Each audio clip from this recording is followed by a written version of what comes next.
C'est le premier lieu parisien entièrement dédié à l'écologie et à l'humanisme. La fondation Good Planet de Yann Arthus Bertrand redonne vie au domaine de Longchamp.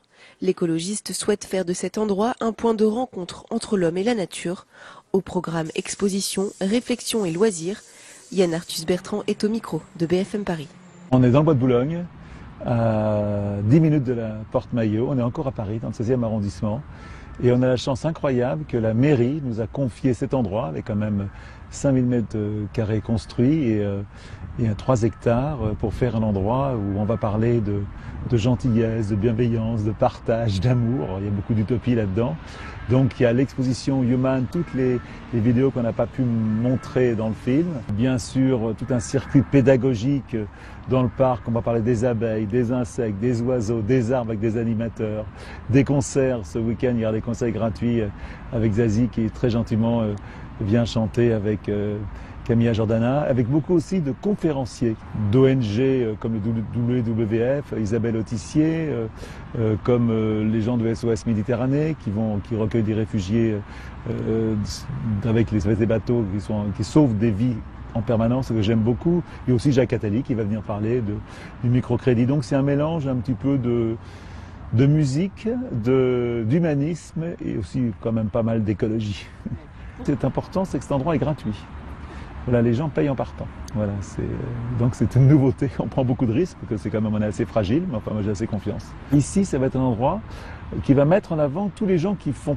Par exemple, on a une énorme sculpture à l'entrée du château qui fait de 640 morceaux de bois fait par un ami sculpteur suisse, une énorme boule de terre.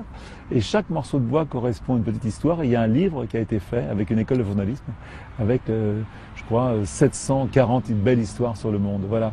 Le travail que je fais, que ce soit sur la Terre vue du ciel ou que ce soit dans mes films, c'est un travail qui a changé ma vie. Aujourd'hui, je suis devenu un activiste, j'ai envie de communiquer, j'ai envie de parler du vivre ensemble en fin de compte. Bon, vous savez, nous, on a inventé les expos en plein air avec la Terre vue du ciel rue Médicis il y a très longtemps et on continue encore à faire des expositions. Terra, c'est un film qu'on a fait pour France 2 que j'adore. Qui est un film sur la perte de la biodiversité. Voilà, donc c'est un film et une exposition de photos ici qu'on pourra voir et surtout avec des médiateurs qui vous parleront aussi de cette perte de la biodiversité. On n'est plus dans la réalité, on vit tous dans un espèce de déni. On ne veut pas croire ce qui est en train d'arriver. Voilà, et je ne veux pas faire du catastrophisme parce que moi je pense qu'il est beaucoup trop tard pour être pessimiste. Beaucoup trop tard. Aujourd'hui, la seule chose dont on a besoin, c'est d'action. Et qu'est-ce que moi je peux faire? Qu'est-ce que toi tu peux faire? Qu'est-ce que vous pouvez faire? Et c'est de ça dont on parlera ici. Il ne faut pas demander aux enfants de faire ce qu'on n'a pas envie de faire. Alors si on veut changer, c'est nous-mêmes de changer d'abord. Le meilleur exemple qu'on peut donner, c'est les parents. C'est très bien d'aller voir les enfants, de leur expliquer ce qu'ils doivent faire. Alors tu vas dans les écoles, il y a toujours le tri des déchets, des dessins sur l'écologie partout sur les murs. Mais en fin de compte, c'est pas eux qui vont changer le monde. C'est toi et c'est moi tout de suite. Voilà, faut pas attendre que les enfants le fassent à notre place, surtout pas.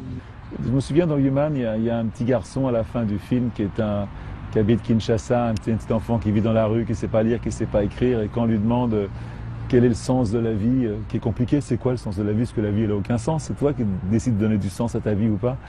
Et il réfléchit et il dit, Dieu a forcément une mission pour moi.